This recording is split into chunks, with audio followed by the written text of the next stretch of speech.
आज की इस विस्तृत चर्चा में हम इतिहास के उस पन्ने को पलट रहे हैं जिसके बारे में हम सब ने स्कूल की किताबों में बहुत पढ़ा है।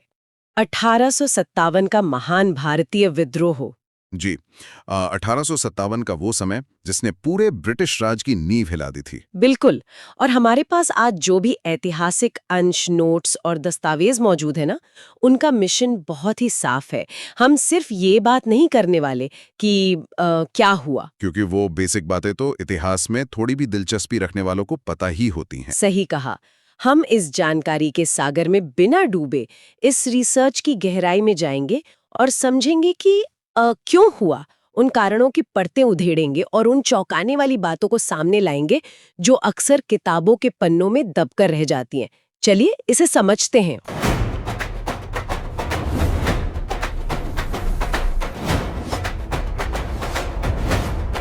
आ गए हम विद्रोह और राज की दुनिया में।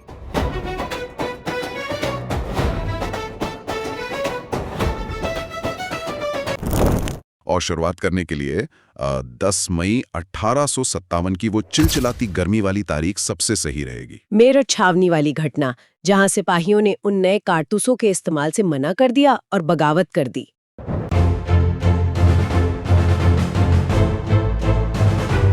ये सिर्फ बंदूक नहीं है भाई, ये हमारे धर्म को भ्रष्ट करने का अंग्रेजों का षड्यंत्र है। क्या तुम देख नहीं सकते? इस पर लगी गाय और सुअर की चर्बी हमारी आस्था का अपमान है। चुप रहने का वक्त गुजर गया। आज इन फिरंगियों को बता देंगे। हिंदुस्तानी मर सकता है पर अपना ईमान नहीं बेच सकता। चलो दिल्ली, बादशाह सलामत हमारा इंतजार कर रहे हैं। हाँ, और अगले ही दिन 11 मई को वो बागी सिपाही दिल्ली पहुंच गए और उन्होंने सीधा अंतिम मुगल बादशाह बहादुर शाह जफर से कहा कि आप हमारा नेतृत्व करें। हर हर महादेव।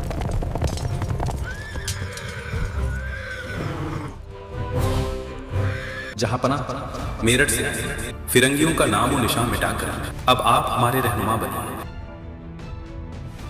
मियां, जफर की हड्डियां कमजोर हो सकती हैं, मगर उसका जमीर अभी जिंदा है। अगर मेरी बूढ़ी रगों का खून वतन के काम आ सके तो इससे बड़ी सादत मेरे लिए और क्या होगी। सुन लो, आज से दिल्ली की सरहदें सिर्फ पत्थर की दीवारें नहीं, फिरंगियों का कब्रिस्तान होंगी। दुनिया को बता दो कि हिंदुस्तान का परचम फिर से बुलंद होने वाला है। लेकिन जब हम इन दस्तावेजों को पढ़ते हैं तो समझ आता है कि ये सब अचानक नहीं हुआ था। बिल्कुल नहीं। इतिहास में इतने बड़े पैमाने पर कोई भी घटना बस यूं ही शून्य में नहीं घटती। ये कोई एक दिन का गुस्सा तो था नहीं जो रातों रात फूट पड़ा। जी, और जब मैंने इन ऐतिहासिक स्रोतों को एक बड़े परिप्रेक्ष्य में रखकर देखा तो एक बात बहुत साफ समझ में आई।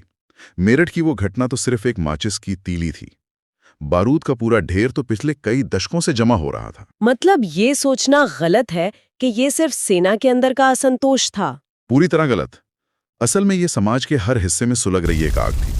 किसानों, जमींदारों, कारीगरों और यहाँ तक कि रियासतों के राजाओं के भीतर।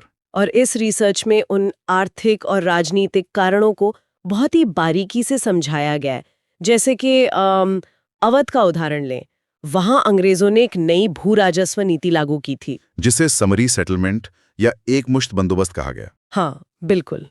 और इसके आते ही हुआ ये कि जो पारंपरिक ताल्लुकदार थे, जो पीढ़ियों से अपनी जमीनों के मालिक थे, उनसे रातों रात उनके अधिकार छीन लिए गए। वो एक ही झटके में जमीन पर आ गए।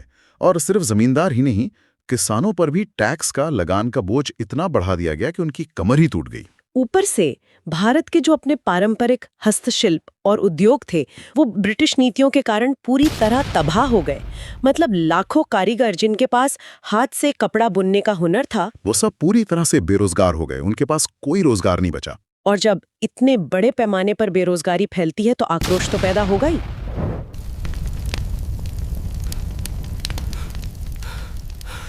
पूर्वजों की पुश्तैनी जमीन एक ही झटके में एक मुश्त बंदोबस्त के नाम पर छीन ली गई।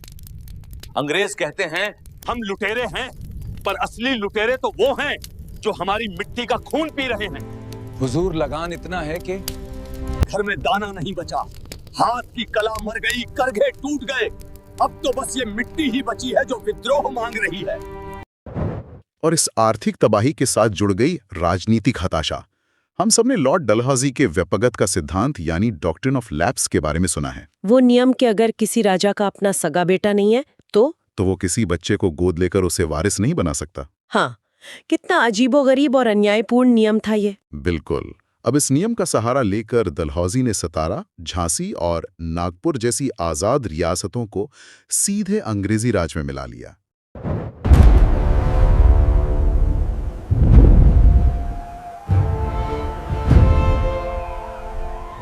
योर एक्सेलेंसी सन, आपके दत्तक पुत्र को हम किंग नहीं मान सकते। डॉक्ट्रिन ऑफ लैप्स के तहत अब झांसी पर कंपनी का अधिकार है। अपनी सीमाओं में रहो अफसर बदकर। झांसी कोई खिलौना नहीं है जिसे तुम कानून की आड़ में छीन लो। याद रखना, मैं अपनी झांसी नहीं दूंगी। इस कदम ने भारत के शासक वर्ग के दिमाग में एक गहरा खौफ पैदा कर दिया। उन्हें समझ आ गया कि अंग्रेजों की कोई भी संधि या वादा पक्का नहीं है। कोई भी राजा सुरक्षित महसूस नहीं कर रहा था। ये एक बहुत बड़ा विश्वासघात था। ये तो वो बातें हुई जो सत्ता और पैसों से जुड़ी थीं। लेकिन जब हम नोट्स के उस हिस्से पर आते हैं जो धार्मिक और सामाजिक कारणों के बारे में है, तो मामला और भी गंभीर हो जाता है। जहां से आम जनता का डर शुरू होता है। बिल्कुल। हम सब बचपन से उन कारतूसों की कहानी सुनते आए हैं जिन पर गाय और सूअर की चर्बी लगी होने की बात थी। लेकिन इस रिसर्च में एक और दिलचस्प एंगल है। आटे में हड्डियों के चूरे वाली अफवाह। हाँ, ये सिर्फ सेना तक सीमित बात नहीं थी। आम जनता के बीच एक बहुत गहरी धारणा बन चुकी थी कि अंग्रेज जानबूझकर बाजारों में बिकने वाले आटे में गाय और सूअर की हड्डियों का चूरा मिला रहे हैं।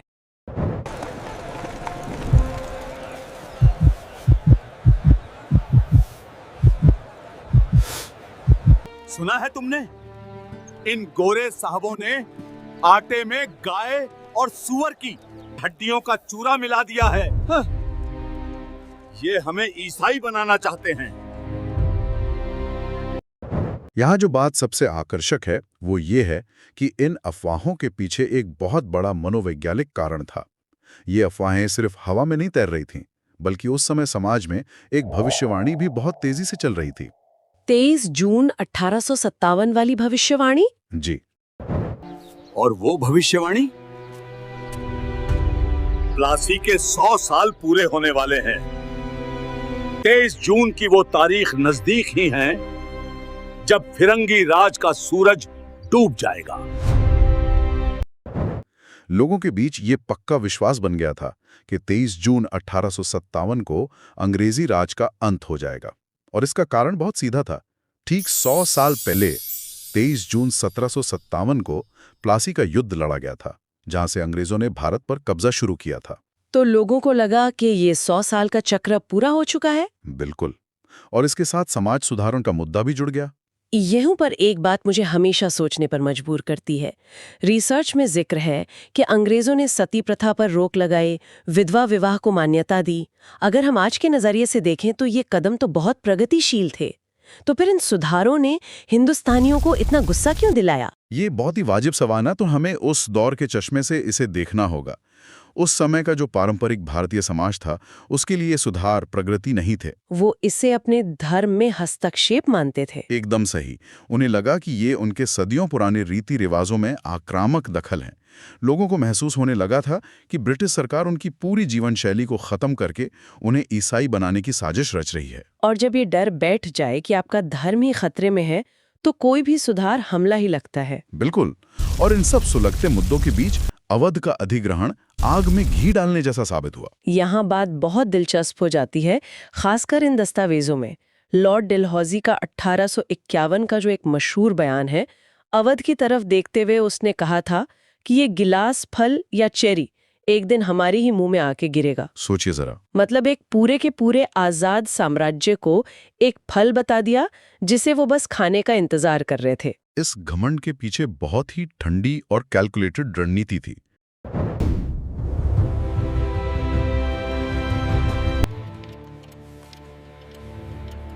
ये चेरी एक दिन हमारे ही मुंह में आकर गिरेगा। नोट्स हमें बताते हैं कि अंग्रेज अवध को सिर्फ शौक के लिए नहीं हड़पना चाहते थे। इसके 3 मुख्य कारण थे। पहला तो शायद अवध की उपजाऊ मिट्टी थी। जी, पहला कारण वही था। वो जमीन नील और कपास की खेती के लिए बहुत उपजाऊ थी और इंग्लैंड के कारखानों को इन कच्चे मालों की सख्त जरूरत थी। और दूसरा कारण बाजार। बिल्कुल, अंग्रेज इस पूरे इलाके को ब्रिटिश उत्पादों के लिए एक विशाल बाजार के रूप में देख रहे थे। बाय द वे, हम अवध पर कब्जा क्यों करना चाहते हैं? अवध का लैंड बहुत उपजाऊ है। यहां हमारी कमर्शियल क्रॉप्स जैसे इंडिगो और कॉटन आसानी से उग सकते हैं, प्लस ये नॉर्थ इंडिया का एक बहुत बड़ा मार्केट है। इसलिए हम अवध पर कब्जा करना चाहते हैं।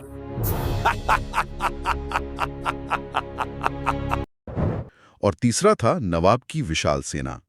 अंग्रेज चाहते थे कि नवाब सहायक संधि यानी सब्सिडरी अलायंस के दबाव में आ जाएं ताकि उस सेना पर पूरा नियंत्रण अंग्रेजों का हो। और फिर 1856 में वो चेरी आखिरकार गिर ही गई। डलहौजी ने अवध के नवाब वाजिद अली शाह पर कुशासन का आरोप लगाया और उन्हें गद्दी से उतार दिया, जो कि एक मनगढ़ंत आरोप था।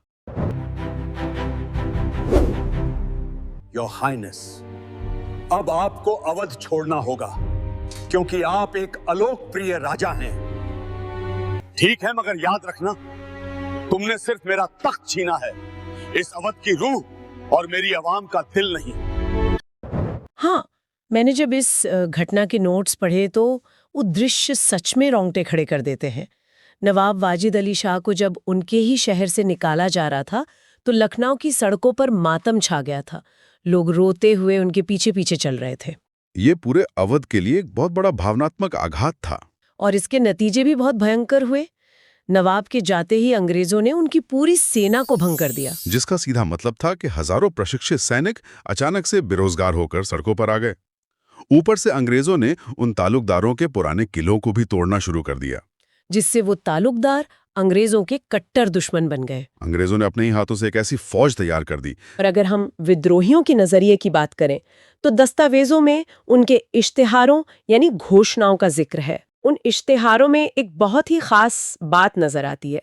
साफ तौर पर लोगों से अपील की गई थी कि वे अपनी जाति और धर्म के मतभेदों को भुलाकर फिरंगी राज के खिलाफ एक हो जाएं।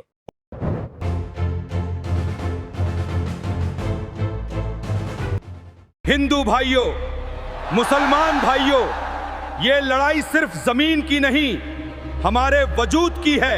फिरंगी हमें आपस में लड़ाना चाहते हैं, लेकिन आज हम एक ही झंडे के नीचे खड़े हैं।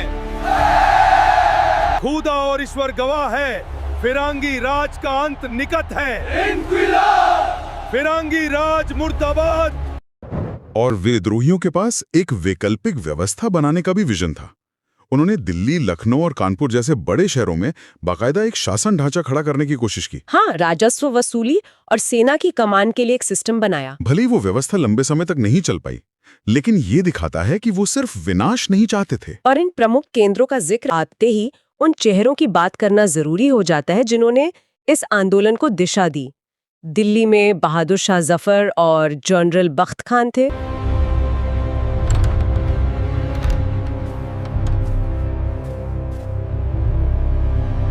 जहान पनाह, मेरठ के सिपाही दिल्ली की सड़कों पर आपका इंतजार कर रहे हैं। वो समय आ गया है जब मुगल झंडा फिर से लहराएगा। मेरी उम्र ढल चुकी है बख्त खान, लेकिन जज्बा नहीं जाओ और जाकर सिपाहियों से कह दो, दमदमे में दम नहीं, अब खैर मांगो जान की। ए जफर, ठंडी हुई अब तेग हिंदुस्तान की नहीं, हम लड़ेंगे। और कानपुर में नाना साहेब ने मोर्चा संभाला, जो पेशवा बाजीराव द्वितीय के दत्तक पुत्र थे।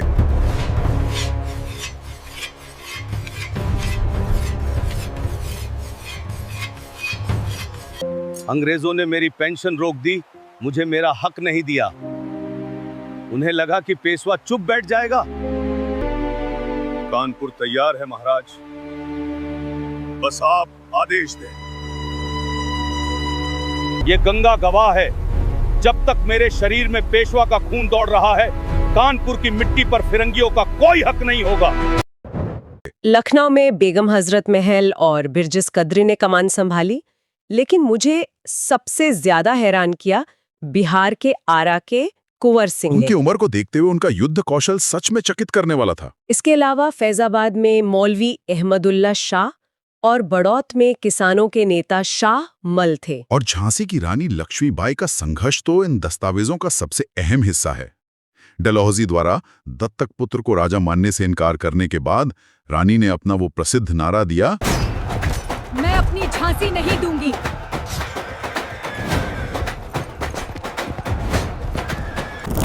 और जून 1858 में उनकी वीरता और शहादत इस विद्रोह का सबसे चमकता हुआ पन्ना बन गई। लेकिन हमें इस बहादुरी के साथ अंग्रेजों के दमन की क्रूरता को भी देखना होगा। उत्तर भारत में मार्शल लॉ लागू कर दिया गया, जिसका मतलब था कि बिना मुकदमे के सरेआम फांसी देना। दिल्ली को दोबारा जीतने के लिए कश्मीरी गेट को बारूद से उड़ा दिया गया। हुजूर, अनर्थ हो गया, दिल्ली का पतन हो गया।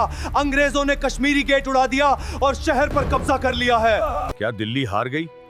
पर बख्त खान की फौज तो बहादुरी से लड़ रही थी।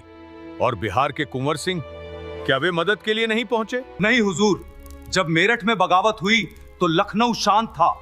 जब लखनऊ जागा तब तक दिल्ली के चारों तरफ अंग्रेजों का घेरा सख्त हो चुका था। हम अलग अलग समय पर लड़ रहे हैं, जैसे बिना सेनापति के सिपाही। यही हमारी सबसे बड़ी कमजोरी है। हम एक मुट्ठी की तरह प्रहार करने के बजाय अलग अलग उंगलियों की तरह लड़ रहे हैं। अंग्रेज हमें एक एक करके कुचल रहे हैं, क्योंकि हम एक नहीं हो पाए। विद्रोहियों को तोपों के मुंह पर बांधकर उड़ाया गया ताकि आम जनता के मन में खौफ पैदा हो सके।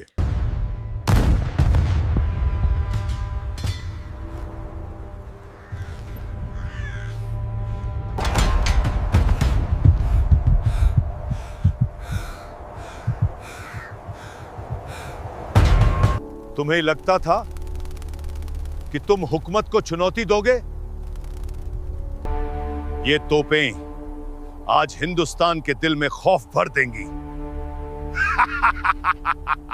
जिस्म उड़ा दोगे साहब, लेकिन आजादी के उस बीज को कैसे मारोगे जो तुमने खुद हमारे खून से सींचा है?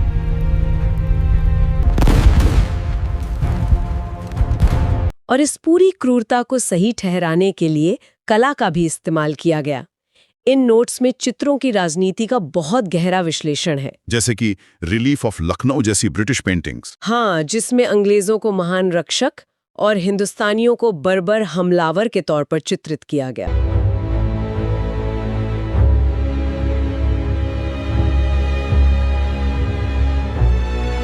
विद्रोहियों को देखो, बर्बरता और क्रूरता उनके चेहरों पर दिखाई देनी चाहिए। दुनिया देखें कि कैसे बहादुर ब्रिटिश अफसरों ने इन बर्बर हिंदुस्तानियों से मेम साहबों को बचाया।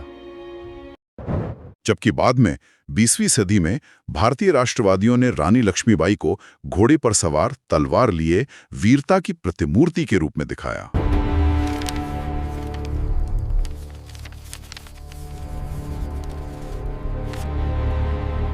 गोरे हमें अपनी तस्वीरों में शैतान दिखाएंगे भाई,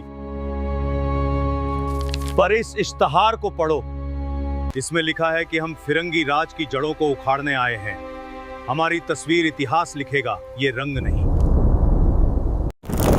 तो इस सब का क्या मतलब है? इतना बड़ा आंदोलन, इतने सारे लोग, इतनी बहादुरी, फिर भी ये सफल क्यों नहीं हुआ? इसके कई कारण रहे। पहला तो इसका सीमित प्रभाव था। दक्षिण भारत, पंजाब, बंगाल और राजपूताना शांत रहे। और संसाधनों की कमी भी थी। विद्रोहियों के पास पुरानी बंदूकें और तलवारें थीं, जबकि अंग्रेजों के पास नई राइफलें थीं। और संचार का अंतर तो बहुत ही बड़ा था। अंग्रेजों के पास रेल और तार का नेटवर्क था। सोचिए, कोई विद्रोही मदद के लिए घुड़सवार दूत भेजता है, जिसे पहुंचने में कई दिन लगते हैं। और तब तक अंग्रेज कमांडर टेलीग्राम के जरिए संदेश भेजकर सैनिकों से भरी ट्रेन रवाना कर चुका होता है। अंग्रेजों के पास तार है जो बिजली की तरह खबर फैलाता है, और हमारे पास सिर्फ घोड़े जो थक जाते हैं। अफसोस, जज्बा तो हमारे पास समंदर जैसा है, लेकिन उसे दिशा देने वाली कोई एक सेंट्रल प्लान नहीं है। इसके अलावा समन्वय का अभाव और असहयोग भी था। ग्वालियर के सिंधिया और हैदराबाद के निजाम अंग्रेजों के वफादार रहे।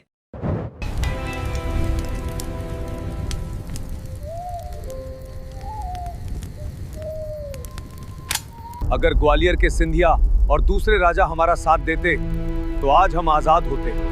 अपनों ने ही पीठ में छुरा घोंप दिया। शायद हमारे पास उनकी जैसी तोपें नहीं थीं, पर हमारे पास जज्बा था। हम हारे नहीं हैं, हमने शुरुआत की है उस आजाद भारत के सपने की, जो आज नहीं तो बरसों बाद दोबारा अपनी परवान चढ़ेगा।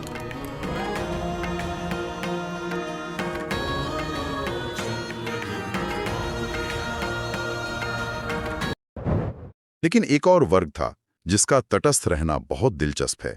उभरता हुआ शिक्षित मध्यम वर्ग इस विद्रोह से पूरी तरह दूर रहा, क्योंकि वो अंग्रेजों के जरिए आधुनिकता चाहते थे। बिल्कुल। अगर हम इसे बड़े परिप्रेक्ष्य से जोड़ें तो इसके ऐतिहासिक परिणाम बहुत बड़े थे। ईस्ट इंडिया कंपनी का अंत हो गया और 1858 के अधिनियम से सत्ता सीधे ब्रिटिश क्राउन यानी महारानी विक्टोरिया के पास चली गई।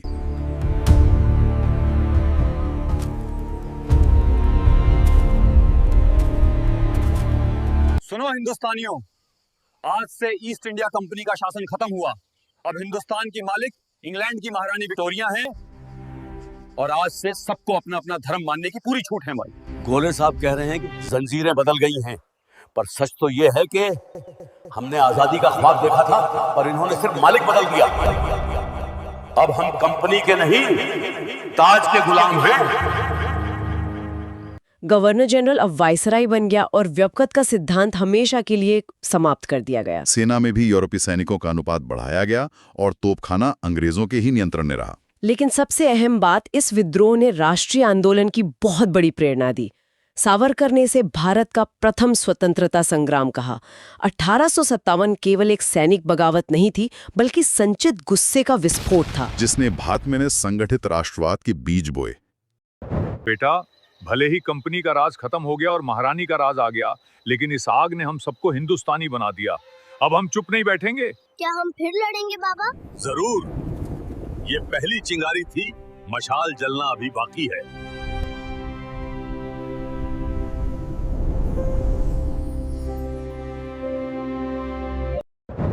और जाते जाते ये एक महत्वपूर्ण सवाल खड़ा करता है। कैसा सवाल? हमने देखा कि भारत का उभरता हुआ शिक्षित मध्यम वर्ग इस विद्रोह से दूर रहा, क्योंकि वो पुराने राजाओं के राज में वापस नहीं जाना चाहते थे। सुनने वालों के लिए सोचने का विषय ये है कि क्या होता अगर उस समय का ये शिक्षित वर्ग तटस्थ रहने के बजाय विद्रोहियों के साथ मिल जाता। अगर आधुनिक सोच रखने वाले इन लोगों ने पारंपरिक विद्रोहियों के साथ मिलकर एक साझा रणनीति बनाई होती, क्या तब 1857 में ही एक नए, आजाद और पूरी तरह से अलग भारत की नींव रखी जा सकती थी? ये एक ऐसा पहलू है जिस पर इतिहास को पलट कर देखना बहुत दिलचस्प लगता है। ये सच में नजरिया बदलने वाला विचार है।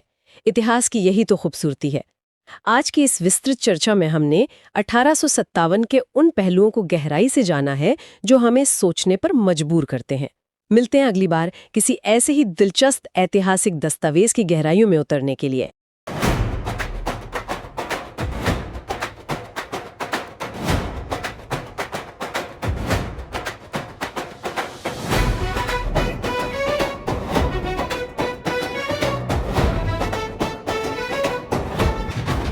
की वो तारीख मेरठ से उठी थी आग, मंगल पांडे की कुर्बानी ने दिया था सबको जगाया भाग। चर्बी वाले कारतूसों ने धर्म पे हमला बोला था, सैनिकों ने फिरंगी राज के खिलाफ मोर्चा खोला था। 11 मई को दिल्ली पहुंचे बूढ़े जफर का हाथ लिया, शहंशाहे हिंद बनाकर भारत ने फिर साथ दिया।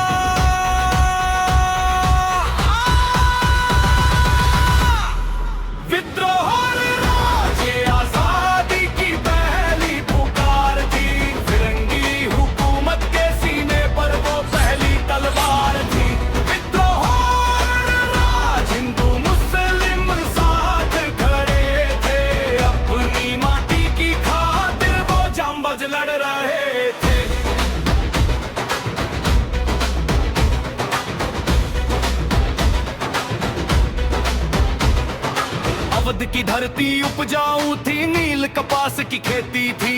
लॉर्ड डलहौजी कहता था ये चेरी हमारे मुंह गिरती थी। प्रशासन का इल्जाम लगा, वाजिद अली को हटाया था।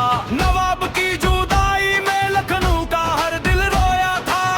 ताल्लुकदारों की जमीन छिनी, किसान भी बेहाल हुए, सैनिकों की छटनी हुई, गोरे फिर माला माल हुए।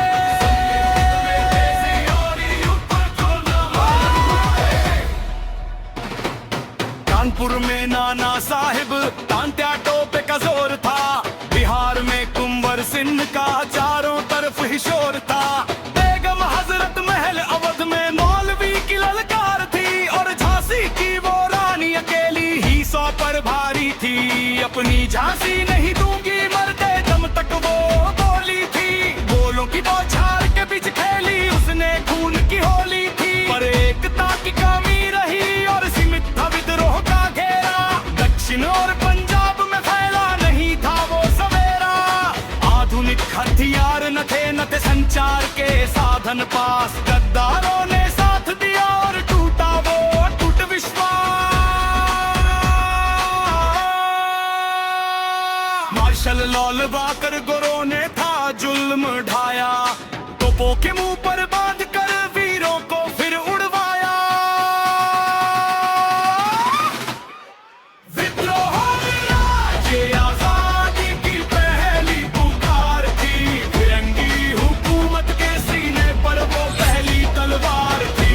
विद्रोह हिंदू मुस्लिम साथ खड़े थे, अपनी माटी की खातिर वो जांबाज लड़ रहे।